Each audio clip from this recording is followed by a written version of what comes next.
Lagu yang dibawakan duet atau kolaborasi antara Ahmad Dhani dengan Ahmad Ramadan begitu ya.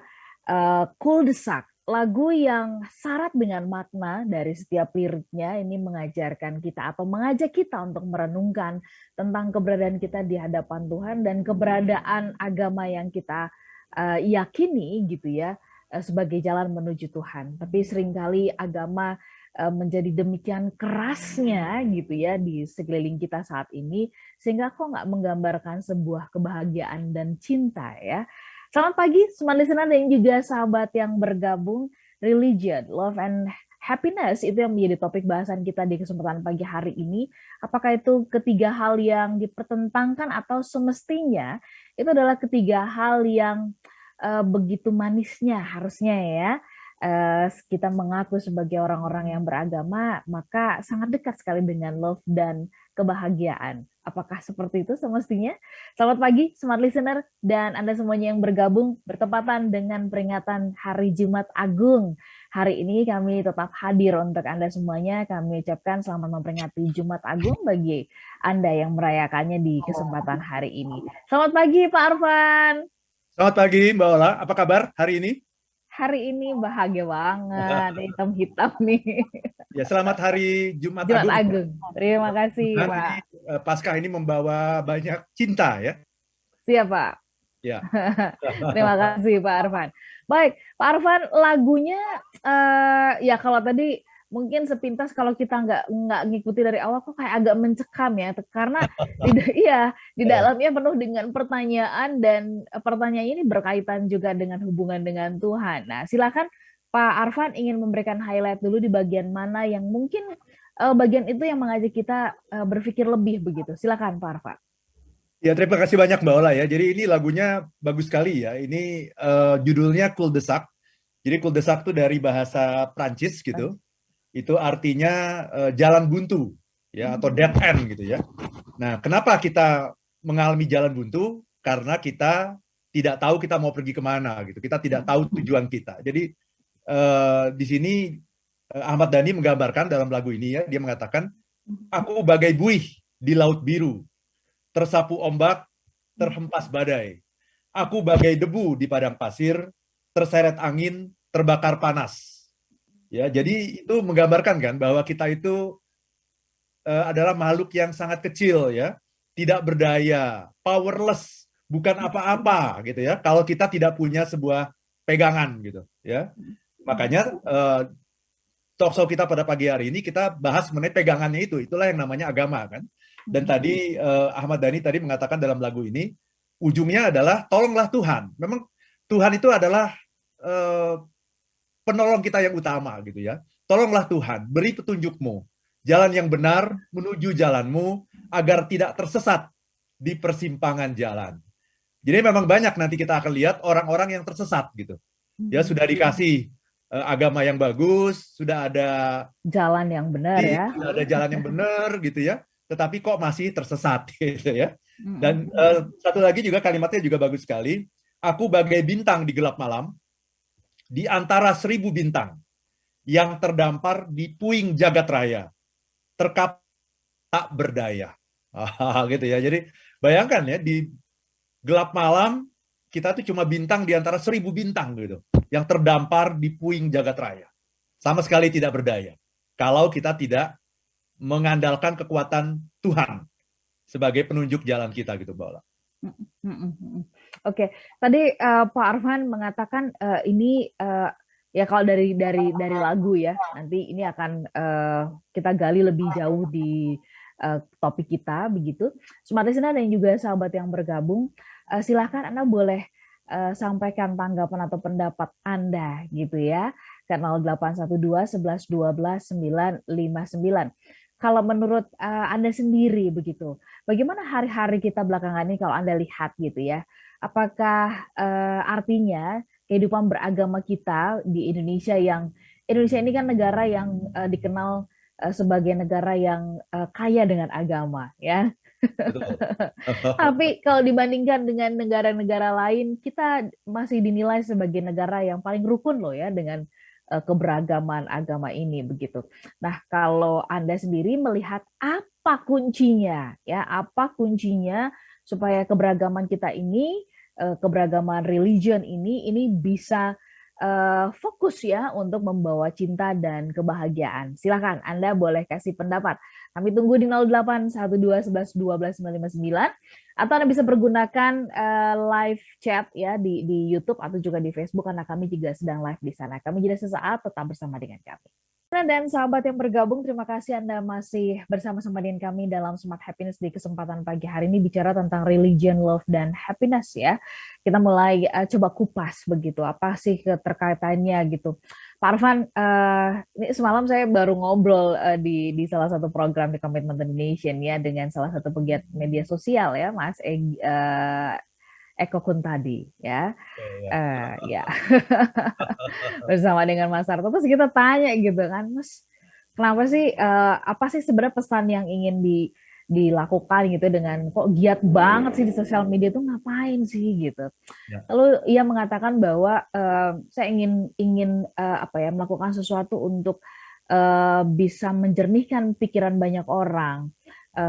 Karena radikalisme begitu menguatirkan begitu. Dia mengatakan bahwa belakangan ini kita melihat ketika kita bicara agama kok kenapa serem amat sih katanya begitu. Ya. Betul. Nah, Pak Arfan mungkin bisa memberikan tanggapan melihat kondisi di masyarakat apakah memang benar demikian secara sosial ya bahwa kita memang akhir-akhir ini ketika kita membicarakan agama tampilan wajah agama itu menjadi sedikit menyeramkan, menakutkan gitu. Silakan Pak Arfan. Terima kasih banyak Mbak Ola ya. Saya kira saya sependapat ya dengan Mas Eko ya. Jadi kita seringkali kehilangan esensi Mbak Ola. Kehilangan esensi gitu karena kita terlalu sibuk dengan yang namanya peribadatan gitu ya, ritual gitu. Ya, orang melihat agama itu sebatas ritual. Ini ya masih agama itu apa sih? Ya pergi ke masjid. Nah, itu ya, pergi ke gereja gitu ya, pergi ke pura, pergi ke kelenteng. Nah, itulah yang namanya agama.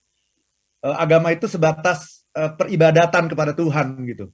Ya, padahal sesungguhnya hakikat dari agama itu kan bukan itu gitu. Ya, Nabi Muhammad saja itu diutus Tuhan ke dunia ini sebenarnya bukan untuk ngajarin sholat, ngajarin puasa gitu. Jadi hadis Nabi yang sangat terkenal tuh Mbak Ola. Innama bu'istu liutamima makarimal akhlak katanya.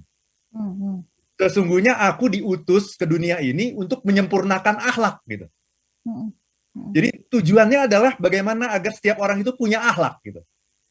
Ya, dalam bahasa kita sekarang ini adalah bagaimana supaya semua orang itu punya cinta gitu. Karena hakikat dari ajaran agama itu kan adalah kasih. Kan? Ya, kalau kita belajar agama Kristen kan, inti agama Kristen sesungguhnya adalah apa? Kasih kan. Bahkan ada ajaran yang mengatakan apa? Kalau kita ditampar pipi kanan, berikan pipi kiri. Berikan pipi kiri. Ya, itu kan sebetulnya ingin menunjukkan gitu yang namanya kasih itu. Ya, yang namanya kasih. Kalau memang ditampar pipi kanan itu membuatmu bahagia gitu, silakan deh tampar pipi kiriku kan seperti itu.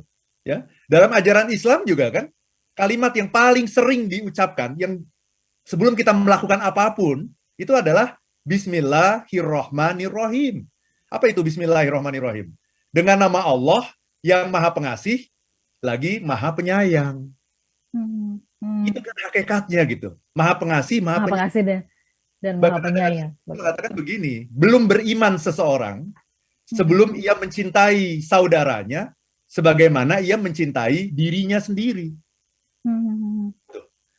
Jadi belum beriman sebelum mencintai Mbak Ola. Artinya apa? Iman itu bahkan disejajarkan dengan cinta kepada sesama gitu. Belum beriman sebelum mencintai. Sudah percaya sama Tuhan tapi belum mencintai sesama. Itu belum beriman katanya gitu. Jadi inti dari agama sesungguhnya harusnya ditangkap oleh setiap orang itu bukan semata-mata ritual peribadatan. Tetapi inti agama itu ada dua Mbak Ola. Ya agama apapun. Yang pertama adalah mengagungkan Tuhan, itu satu. Yang kedua mengasihi sesama makhluk. Itu Mbak Ola. Mengagungkan Tuhan, mengasihi sesama makhluk. Inti esensi hakikat dari agama apapun di dunia ini. Itu Mbak Ola. Ya. Pak Arfan, kalau tadi Bapak mengatakan ya inti atau hakikat ya betul, saya pribadi sebagai seorang penganut Kristen begitu ya, sangat kental sekali ketika tadi Pak Arfan mengatakan bahwa kasih itu benar sekali begitu. Itu sebabnya kenapa hari ini umat Kristen di seluruh dunia, Kristen Katolik gitu ya, memperingati Jumat Agung ya, Hari uh, Paskah. betul. Pasca di hari Minggu, hari ini tuh sebagai perwujudan, Jumat Agung ini sebagai perwujudan Tuhan tuh sayang banget, kasih banget gitu sama dunia gitu ya, sehingga kemudian memilih jalan kematian untuk melakukan sebagai bentuk pengorbanan ya kepada manusia begitu. Nah, Pak Arfan, kalau kita bicara lebih jauh tentang hakikat yang sesungguhnya, apakah kita kalau Bapak melihat begitu, apa yang menjadi faktor sehingga ada banyak orang kehilangan hakikat itu? Oke, tadi Bapak mengatakan kita sibuk dengan ritualnya. Nah, kalau selain sibuk dengan ritual, apakah Bapak melihat bahwa pesan, cara memberikan pesan tentang agama itu pun ya tanpa tanpa bermaksud ingin mengomentari cara berdakwah atau cara menyampaikannya ya gitu ya. Tapi apakah ada yang perlu kita luruskan dari salurannya ini loh, Pak Ya, Arfan ya, dari salurannya ketika mau menyampaikan itu. Bagaimana tanggapan Bapak dulu tentang hal ini? terima kasih banyak Mbak Ola. Ini pertanyaan bagus sekali ya. Kalau saya melihatnya begini Mbak Ola, agama itu ada dua sisi ya. Ada dua. Ya, Di satu pihak ketika kita belajar agama itu kita jadi orang yang lebih baik gitu. Tapi ada sisi yang lain Mbak Ola. Ya, hmm. godaan dari orang yang beragama itu apa coba? Godaan Hmm. dari orang yang beragama itu adalah merasa dirinya paling benar. Betul, betul. Kesombongan rohani ya Pak. Betul betul. Karena gini, tolong dibedakan antara merasa paling benar dengan merasa benar. Hmm. Ya, kalau saya beragama A atau beragama B itu, kenapa saya memilih agama itu? Itu kan karena saya merasa itulah agama yang terbaik bagi saya. Semua penganut agama harusnya merasa seperti itu. Kalau enggak, ngapain dia beragama A atau beragama B? Jadi dia harusnya memang memilih agama itu karena dia menganggap bahwa agama itulah yang paling cocok bagi dia, yang paling baik Hmm. bagi dia gitu. Nah, itu namanya kebenaran kan. Nah, Hmm. tapi yang sulit adalah kita seringkali merasa bahwa kita menjadi yang paling benar. Nah, ini ada kata-kata palingnya ini. Hmm. Ya, padahal sesungguhnya yang paling benar itu adalah Tuhan kan. Nah, ketika kita merasa diri kita paling benar, maka kita sambungannya adalah kita merasa lebih hebat dari orang lain, benar nggak? Betul. Saya paling benar nih, berarti kalau saya benar berarti kamu salah gitu. Padahal kan yang namanya benar itu kan benar menurut perspektifmu, menurut pandangmu, menurut paradigmamu, kamu benar gitu. Kamu ada di jalan itu. Tapi yang godaan bagi orang yang beragama itu adalah kemudian kita merasa diri kita paling benar, which is yang paling benar sesungguhnya hanya Tuhan. Yang kedua, ketika kita merasa diri kita paling benar, kita merasa lebih hebat dari orang lain. Dan kemudian kita merasa bahwa orang yang berbeda dengan kita itu adalah musuh kita yang harus kita hancurkan gitu. Karena dia musuh kita. Gitu. Karena dia tidak sesuai dengan jalan Tuhan yang kita pahami gitu. Sehingga kita mengatakan, oh ya ini orang ini musuh saya gitu. Nah itu adalah godaan dari orang beragama Mbak. Itu godaannya di situ gitu. Ketika kita belajar agama kemudian, oh saya benar, itu masih oke. Saya mengatakan saya benar itu oke. Karena saya benar menurut perspektif saya, menurut mindset saya, menurut paradigma saya. Tapi ketika kita maju lebih jauh dari itu dengan mengatakan saya paling benar, saya adalah yang paling benar. Nah, sesungguhnya kita sudah sampai pada wewenangnya Tuhan gitu. Karena Tuhanlah Ya. sesungguhnya yang paling benar. Dan itu akhirnya mengakibatkan perilaku-perilaku yang lain itu tadi, yaitu merasa lebih hebat dan kemudian merasa bahwa orang lain yang tidak sependapat dengan saya adalah musuh yang harus dihancurkan. Itu godaannya Mbak Ola, orang yang beragama itu. Ya, ya, ya. Karena kita merasa ketika kita sudah belajar tentang dogma-dogma gitu kayak apa akidah di dalamnya begitu ya. Kan itu pasti selalu kita menemukan bahwa ya kita diinformasikan, kita membaca gitu literasi yang kita dapatkan mengatakan bahwa kita the truth begitu ya. Benar yang tadi Pak Arfan katakan, sebenarnya sesungguhnya sumber kebenaran itu yang hakiki ya sebenarnya Tuhan sendiri begitu. Nah, Kalau begitu terjadi pergeseran yang luar biasa ketika pesan kalimat di dalam sama aksi yang dilakukan ini kan berbeda banget ya. Kalau kita Bet- lihat sekarang bentuk-bentuk agama itu justru kok malah malah menyakiti, melukai gitu ya. Padahal tujuan kita sama kan, menuju Betul. kepada Tuhan gitu. Perbedaan. Nah, Pak Arfan, bagaimana kan agama sebenarnya katanya nggak boleh dilogikakan. Nah, tapi kalau saya sendiri di Kristen juga diajarin nih, beragamalah dengan akal sehat. Karena kalau nggak pakai akal sehat, nanti kita akan merasa kita yang paling benar gitu. Pak, sebelum jeda 2 menit ini, menurut Bapak di mana tempat akal sehat kita ketika kita beragama? Karena agama syarat dengan yang namanya mukjizat, ketidakterlihatan dan sebagainya begitu. Apakah ini ada peran sehingga cinta dan kebahagiaan tadi itu sebenarnya punya porsi lebih besar untuk kita bagikan ketika akal sehat dipakai? Terima kasih banyak, Mbak Ola. Betul sekali ya. Bahkan dalam ajaran Islam kan selalu akal sehat itu menjadi sesuatu yang utama gitu. Mhm. Dalam Al-Quran itu Allah selalu mengatakan, afala ta'qilun, afala tatafakkarun gitu. Kenapa kamu tidak berpikir? Gitu ya. Jadi Mhm. bukan berkali-kali, kenapa kamu tidak berpikir gitu? Ya karena otak kita itu sesungguhnya adalah anugerah terbesar yang Tuhan berikan kepada kita, yang paling indah bagi manusia itu adalah pikiran, akal pikiran gitu. Dan akal pikiran itu kan ditaruhnya di tempat yang paling terhormat nih. Mhm. Di tempat yang paling tinggi kan di kepala kita ini ditaruh akal pikiran gitu. Mhm. Ya, bahkan saya pernah ngobrol dengan almarhum Cak Nur ya, Nur Mhm. Holil Majid ya, seorang cendekiawan muslim. Dia bahkan mengatakan bahwa akal pikiran itu sesungguhnya adalah wahyu kedua gitu. Mhm. Jadi wahyu pertama itu adalah yang ada di kitab suci itu adalah wahyu pertama. Akal pikiran kita ini adalah wahyu kedua gitu, yang diturunkan kepada yang diturunkan oleh Tuhan kepada setiap manusia agar kita bisa selamat mengarungi dunia yang penuh dengan tantangan ini, Mbak Ola. Mhm. Jadi agama ya harus dengan akal sehat gitu. Ya, Ya. karena agama memang diciptakan untuk manusia yang punya akal sehat. Dan Tuhan Mhm. itu sebagai yang mendesain agama kan Tuhan. Yang mendesain manusia juga Tuhan. Nah, ini kan sudah dibuat oleh Tuhan itu klub gitu. Antara agama, antara kitab suci dengan Mhm. manusianya gitu. Ya. Jadi dalam ajaran Islam sangat kentara sekali itu, berkali-kali Mhm. afala tatafakkarun, afala ta'qilun. Kenapa kamu tidak berpikir gitu? Mhm. Gunakan akal sehatmu gitu. Mhm. Seperti itu, Mbak Ola. Ya, ya, berarti ya ini sudah ada di situ terus tapi kita sering kali abai, ada PR berarti kita mungkin ya godaannya tadi tuh ya balik ketika Mbak kita Ola. Kan itu. Jadi bukan bukan mengatakan gini kan mestinya mengatakan gini. Kalau saya dengan saya adalah saya orang Islam, Mbak Ola orang Kristen. Kemudian saya mengatakan dalam beberapa hal gitu ajaran kita mengenai ketuhanan saya berbeda dengan Mbak Ola. ya, ya. Saya menggunakan kata itu berbeda.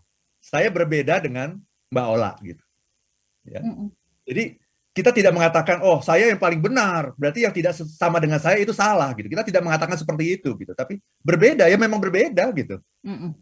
Makanya Baik. akum dinukum waliyadin kalau dalam Islam begitu. Ya, Bagimu agamamu, bagiku agamaku. agak Gitu, ya. gitu. Karena memang Oke. tapi tidak perlu mengatakan bahwa oh saya yang paling benar gitu. Oke. Nah, ini masalahnya nih. Inilah akar dari tindakan kekerasan itu di situ sesungguhnya. Oke. Pak Arfan, bagaimana kalau menurut Bapak ya dari sudut pandang happiness begitu ya, masing-masing kita dengan keberagaman agama kita gitu ya, ini supaya kita bisa cenderung mempraktekkan yang namanya cinta. Saya yakin bukan tanpa alasan kenapa John Lennon menuliskan lagu yang berjudul Imagine gitu kan ya, Pak Arfan ya. Kalau Betul. nggak ada, bayangin kalau nggak ada agama, nggak ada negara, tapi kita bisa hidup damai. Aduh, ngeri banget ini ya sampai di tulisnya seperti itu. Kita jeda sebentar, smart listener. Kalau ada kesempatan, Anda bisa coba sebentar ya di tempat Anda masing-masing simak lagunya John Lennon Imagine ini, gitu ya. Nanti kita bahas lebih lanjut nih. Bagaimana mempertemukan ya, mempraktekkan cinta tadi sehingga menghasilkan kebahagiaan dari masing-masing agama kita. Kita sambung bahasanya nanti di part yang berikut. Tetap bersama dengan kami dan kami nantikan tanggapan dari Anda.